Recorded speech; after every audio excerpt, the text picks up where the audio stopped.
భాస్కర్ పట్నాయక్కి బ్యాంకులో ఉత్తమ ఉద్యోగిగా జాతీయ పురస్కారం లభించిన తర్వాత హెడాఫీసులో అతనికి జరిగిన సన్మాన విశేషాల గురించి చాప్టర్ 30లో విన్నారు కదా. వికలాంగుల సంక్షేమం కోసం వివిధ ప్రభుత్వ శాఖలతో కలిసి మంత్రిగారు జరిపిన సమీక్షా సమావేశంలో అధికారులు అంధత్వం గురించి అసహ్యంగా మాట్లాడినప్పుడు భాస్కర్ పట్నాయక్ వారికి ఎలా ఎదురు సమాధానం చెప్పాడో ఇప్పుడు వినండి. అప్పుడు విశాఖపట్నం జోనల్ ఆఫీసులో భాస్కర్ రావు గారు జోనల్ మేనేజర్గా ఉన్నారు.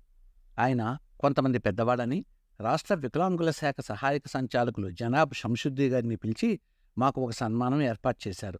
ఆ తర్వాత మేము రీజనల్ ఆఫీస్కి వచ్చాము. అక్కడ కూడా ఓ సన్మాన సభ జరిగింది. స్టాఫ్ డీజీఎం రామారావు గారు దుబాయ్ యాత్ర ముగించుకుని ఏదో పని మీద విశాఖపట్నం రీజనల్ ఆఫీస్కి వచ్చారు. ఆయన వస్తూనే నన్ను పలకరించి సెంట్రల్ ఆఫీసులో జరిగిన గొడవ గురించి వివరాలు అడిగారు.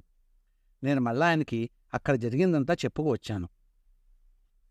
పోతే పోయిందిలే పట్నాయక్, ఇప్పుడన్నా నా మీద కోపం పోయిందా నీకు అని అడుగుతూ ఆయన నన్ను ఆప్యాయంగా దగ్గరికి తీసుకున్నారు.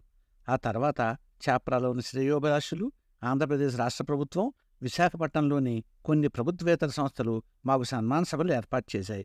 ఆ విధంగా నాకు జరిగిన జాతీయ బహుమతి ప్రధానోత్సవం ముగిసింది. అదే సమయంలో రాష్ట్ర మంత్రి డాక్టర్ కుతూహలమ్మ గారి ఆధ్వర్యంలో ప్రభుత్వ శాఖల వారు ఏర్పాటు చేసిన ఒక సమావేశానికి నన్ను కూడా ఆహ్వానించారు. ఆ సమావేశంలో వికలాంగుల సంక్షేమం కోసం తీసుకోవాల్సిన చర్యల గురించి చర్చించడానికి కొన్ని ప్రభుత్వ శాఖల డైరెక్టర్లతో పాటు ఎంతోమంది ఉన్నతాధికారులు, వైద్యులు, సోషల్ వెల్ఫేర్ ఆర్గనైజేషన్స్ ఆ సమావేశంలో పాల్గొని చర్చలు జరుపుతున్నారు. ఒక ప్రభుత్వ శాఖ అసిస్టెంట్ డైరెక్టర్ మాట్లాడుతూ, జన్మతః గుడ్డితనంతో పుట్టబోయే పిల్లల్ని గర్భంలోనే ఉన్నప్పుడు గమనించే వైద్య పద్ధతులు, పరికరాలు కనిపెట్టాలి. గర్భంలో ఉన్నప్పుడే ఆ శిశువుకి చూపు లేదని తెలిస్తే గర్భఛేదనం చేసి అలాంటి పిల్లల్ని గర్భంలోనే చంపేయవచ్చు. అలా గర్భంలోనే చంపేస్తే వాడు పుట్టిన తర్వాత చూపు లేదని బాధపడనవసరం లేదు అని అనగానే నాకు మనస్సు చివుక్కుమంది. అంటే గుడ్డి పిల్లల్ని పుట్టకముందరే చంపేస్తే దేశంలో గుడ్డివాళ్లు ఉండరని అతని అభిప్రాయమా? అలాగైతే మధ్యంతరంగా చూపుపోయిన నాలాంటి వాళ్ళని నేను నిలబెట్టి కాల్చేస్తాడా? ఆయనకి గుడ్డివాళ్ళంటే అంత అసహ్యమా అనుకుని నేను రగిలిపోతున్నాను. ఇంతలో ఒక రాజకీయవేత్త లేచి నిలబడి, నేను ఇప్పుడే కొంచెంసేపు కళ్ళు మూసుకుని ఉందామని ప్రయత్నించాను. అయ్య బాబోయ్, ఈ చీకటి భరించలేను. కావాలంటే ఆత్మహత్యన్నా చేసుకుంటాను గాని ఈ గుడ్డి బతుకు బతకలేను బాబోయ్. కళ్ళు మూసుకుని ఒక్క క్షణం కూడా ఉండలేకపోయాను. చూపు లేకుండా బతకడం ఎంతో దుర్భరం అని అప్పుడు అనిపించింది.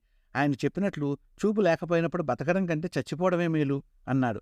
తమ పై అధికారి ప్రాపకం కోసం అంధత్వం గురించి మిగిలిన అధికారులు అంత అసహ్యంగా మాట్లాడుతుంటే ఎవరూ అడ్డు చెప్పడం లేదు.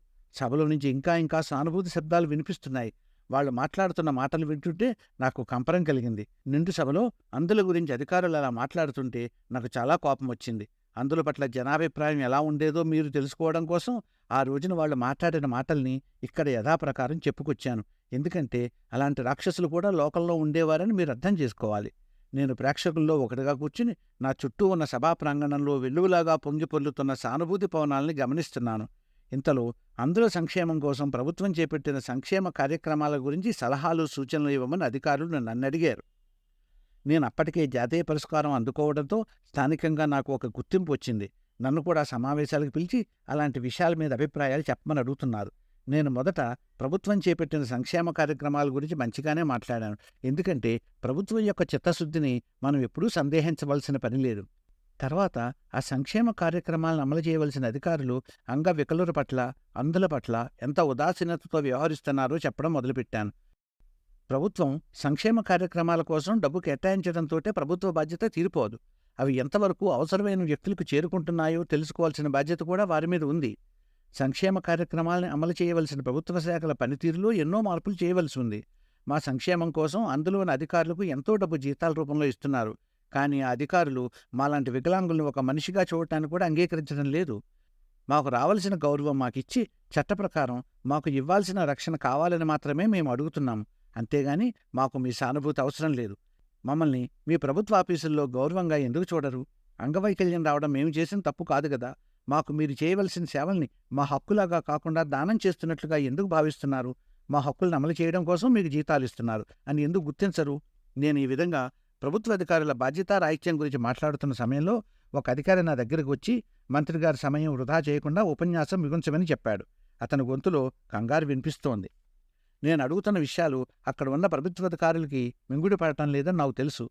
నన్ను ఇక మాట్లాడకుండా కిందకి దిగిపోమ్మని అధికారులు అడుగుతున్నారు. మా కష్టాలను మేము చెప్పుకోకూడదా అని ప్రేక్షకుల్ని, వేదిక మీద ఉన్న మంత్రిగారిని సూటిగా అడిగాను. ప్రేక్షకులతో పాటు మంత్రిగారు కూడా నన్ను ఉపన్యాసం కొనసాగించమని అడిగారు.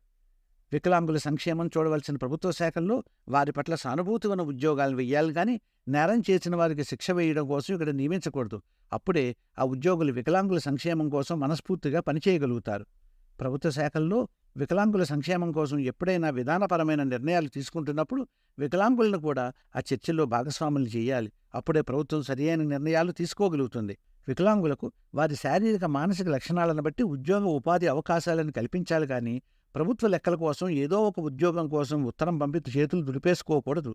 ఒక అంధుడికి గ్రంథాలయ శాఖలోనూ ప్రయోగశాలలోనూ అసిస్టెంట్ కింద ఉద్యోగాల కోసం ఇంటర్వ్యూలు పంపితే వాళ్ళకి అవి ఎంతవరకు ఉపయోగపడతాయి?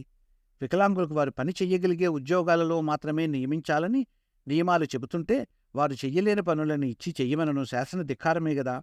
కింద స్థాయి అధికారులు వికలాంగుల పట్ల తమ ధర్మాన్ని ఎలా నిర్వహిస్తున్నారో గమనించవలసిన బాధ్యత ఉన్నతాధికారుల మీద, ప్రభుత్వం మీద కూడా ఉంది. వికలాంగుల సంక్షేమం కోసం పాటుపడవలసిన ప్రభుత్వ శాఖ అధికారులకి, స్వచ్ఛంద సేవా సంస్థలకి మధ్య ఉన్న సంబంధాలు ప్రభుత్వం వికలాంగుల సంక్షేమం కోసం కేటాయించిన విధులని పక్కదారి పట్టించడానికి ఉపయోగపడుతున్నాయని అందరూ గ్రహించాలి. స్వచ్ఛంద సేవా సంస్థలలో సేవలు పొందుతున్న వికలాంగుల సంఖ్యకి, ప్రభుత్వానికి లెక్కలు చూపించే వికలాంగుల సంఖ్యకి ఉన్న వ్యత్యాసం గమనిస్తే ఎవరికన్నా ఆ విషయం అర్థమవుతుంది. ప్రభుత్వ శాఖ ఉద్యోగులలో వికలాంగులు వాడుకునే పరికరాల పట్ల, బ్రెయిలీ, సైన్ లిపి పట్ల అవగాహన కల్పిస్తే బాగుంటుంది అని చెప్పాను. నన్ను వెంటనే ఉపన్యాసం ముగించి కూర్చోమని అధికారుల నుంచి ఇంకో సూచన రాగానే నా 40 నిమిషాల ఉపన్యాసాన్ని ముగించి నేను కూర్చుండిపోయాను. ప్రేక్షకుల నుంచి నా ఉపన్యాసానికి అనూహ్యమైన స్పందన చప్పట్ల రూపంలో వచ్చింది. నా ఉపన్యాసం ముగించిన తర్వాత వేదిక మీద ఉన్న ప్రభుత్వ శాఖ అధికారుల ముఖాలు ఎర్రబడి అరుణిమ దాల్చాయని పక్కవాళ్ళు చెబుతుంటే వాళ్ళు నా మీద కక్ష తీర్చుకోకుండా ఉండాలని అప్పుడే అనుకున్నాను.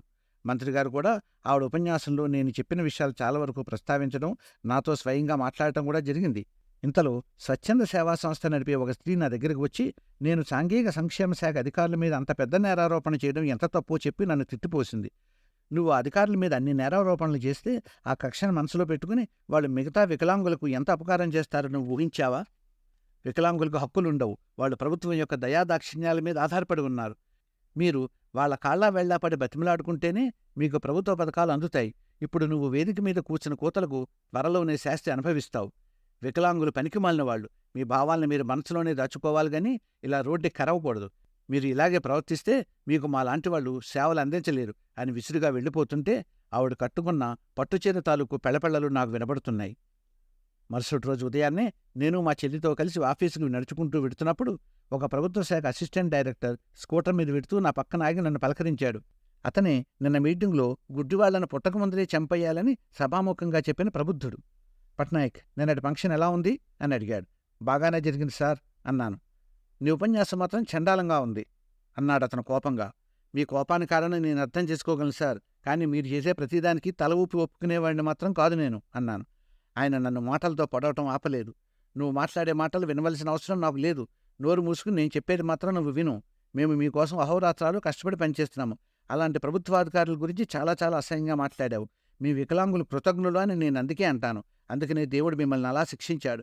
నీలాంటి వాళ్లతో ఎలా వ్యవహరించాలో మాకు బాగా తెలుసు. నువ్వు ఆంధ్రా బ్యాంక్లో ఒక గుమాస్తావు మాత్రమే. మేము మీ బ్యాంక్ మేనేజ్మెంట్తో మాట్లాడి నీ గురించి 4 చెడ్డ మాటలు చెబితే నీ బతుకు సర్వనాశనం అయిపోతుంది. మీ మేనేజ్మెంట్ మాలాంటి ప్రభుత్వాధికారుల మాట వింటుంది కానీ నీలాంటి గుడ్డి గుమాస్తాల మాట వినదు. ఇంకోసారి ఇలా వేదికలెక్కి మమ్మల్ని తిట్టావంటే నిన్ను సర్వనాశనం చేసేస్తాము అని చెప్పి బండి ఎక్కి వెళ్ళిపోయాడు. వికలాంగులు తమ హక్కుల కోసం ఆఫీసుకు వచ్చి అధికారుల కాళ్లా వెళ్లబడుతుంటే వాళ్ళు ఏదో గొప్పవాళ్ళు అయినట్లు సంతోషంగా ఉంటారు. అదే మేము వాళ్ళ దగ్గరికి వెళ్ళి మా హక్కుల గురించి మాట్లాడితే మాత్రం సహించలేక తిట్టిపోస్తారు. నేను మాట్లాడింది అలా అన్యాయంగా ప్రవర్తించే ఉద్యోగులకి వ్యతిరేకంగానే కదా, మరి ఈయనకెందుకు అంత కోపం వచ్చింది అనుకున్నాను. గుమ్మడికాయల దొంగ ఎవరంటే భుజాలు తడుముకున్నారటెవరో. వికలాంగులను అడ్డం పెట్టుకుని వ్యాపారం చేసే సాంఘిక సంస్థలు కొన్ని మన చుట్టూ కనిపిస్తుంటాయి. ప్రతి అందరూ 5 సంవత్సరాలకు ఒకసారి జిల్లా మెడికల్ బోర్డులో తమ అంధత్వ ధృవీకరణ పత్రాన్ని రెన్యువల్ చేయించుకోవాలన్నది ఆచరణలో ఉన్న ప్రభుత్వ నిబంధన. నా అంధత్వ ధృవీకరణ ప్రమాణపత్రంను రెన్యువల్ చేయించుకోవడానికి ఒక రోజున ప్రాంతీయ ప్రభుత్వ ఆసుపత్రికి వెళ్ళాను. అక్కడ నా కళ్ళు పరిశీలించి దృష్టి రావడానికి అవకాశం ఉందేమో అని ఇంకోసారి చూస్తారు. అలాంటి అవకాశం లేకపోతేనే నా అంధత్వ ధృవీకరణ ప్రమాణపత్రంను రెన్యువల్ చేస్తారు. నా కళ్ళను పరీక్షించడం కోసం డాక్టర్ జ్యోతిర్మయి దగ్గర కూర్చుని ఉన్నాను. అప్పుడు అక్కడికి ప్రసాద్ అన్న వ్యక్తి 12 మంది పిల్లలను జ్యోతిర్మయి గారి దగ్గరికి తీసుకువచ్చి వారందరికీ అంధత్వ ధృవీకరణ పత్రాలు కావాలని అడిగాడు. అతడు కూడా అంధుడే. డాక్టర్ జ్యోతిర్మయి గారు సరే అని చెప్పి పిల్లలందరినీ పరీక్షించాక ఇందులో 4 మాత్రమే అంధత్వం ఉంది, వారికి సర్టిఫికెట్లు వస్తాయి, మిగిలిన వారికి ఆపరేషన్లు చేసి దృష్టి తెప్పించవచ్చు కనుక వారికి సర్టిఫికెట్లు ఇవ్వడం కుదరదు అని చెప్పింది. అతడు ఆమె మాటలకు హంగు తిని ఆపరేషన్కి వారి తల్లిదండ్రులు ఒప్పుకోరు మేడం అంటున్నాడు. తల్లిదండ్రులు ఎందుకు ఒప్పుకోరు అని నేను కల్పించుకుని అడిగాను. ఆపరేషన్లకు డబ్బులుండాలి కదా సార్ అన్నాడు. ఆ డబ్బులు నేను ఏర్పాటు చేస్తాను అని చెప్పాను. నేను ఆపరేషన్కి డబ్బులు తీసుకోకుండా ఉచితంగా వైద్యం చేస్తాను అన్నారు డాక్టర్ జ్యోతిర్మయి. అబ్బే అలా వద్దండి, ఆ పిల్లలకి కడు వస్తే మేము చాలా నష్టపోతాము అన్నాడు. మీరు ఎలా నష్టపోతారో కొంచెం అర్థమయ్యేలా చెప్పు అన్నాను. వాళ్ళకి గనక కళ్ళు వచ్చేస్తే ఆ 8 మంది పిల్లల కోసం విదేశాల నుంచి మాకు రావాల్సిన విరాళాలు ఆగిపోతాయి సార్, మమ్మల్ని అర్థం చేసుకోండి. పిల్లలు అంధులుగా చలామణి అయితేనే ప్రభుత్వం నుంచి తల్లిదండ్రులకి కొన్ని సౌకర్యాలు, సదుపాయాలు, రాయితీలు కూడా వస్తాయి. ఇవి రాకపోతే వాళ్ళ తల్లిదండ్రులు బాధపడతారు అని అంటున్నాడు. మేము నిశ్చేష్టులమై వింటున్నాము. అతడు ఎంత బ్రతిమలాడినా డాక్టర్ సర్టిఫికెట్లు ఇవ్వడానికి నిరాకరించారు. మేడం, మీరు వీళ్ళ మీద పోలీసులకు ఫిర్యాదు చేయవచ్చు కదా అన్నాను. ఎంతమంది మీద మీరు ఫిర్యాదు చేస్తారు? అంధత్వం మీద కూడా వ్యాపారం చేసే ఇలాంటి వాళ్ళు దేశంలో చాలామంది ఉన్నారు అని ఆమె చెప్పారు. వికలాంగుల సంక్షేమం కోసం వివిధ ప్రభుత్వ శాఖలతో కలిసి మంత్రిగారు జరిపిన సమీక్షా సమావేశంలో అధికారులు అంధత్వం గురించి అసహ్యంగా మాట్లాడినప్పుడు భాస్కర్ పట్నాయక్ వారికి ఎలా ఎదురు సమాధానం చెప్పాడో విన్నారు కదా. ఆంధ్రా బ్యాంకులో ఆఫీసర్గా పదోన్నతి తెచ్చుకోవడం కోసం పరీక్షలు రాసిన భాస్కర్ పట్నాయక్ ఎలాంటి వివక్షత ఎదుర్కొన్నాడో చాప్టర్ 32లో వినండి.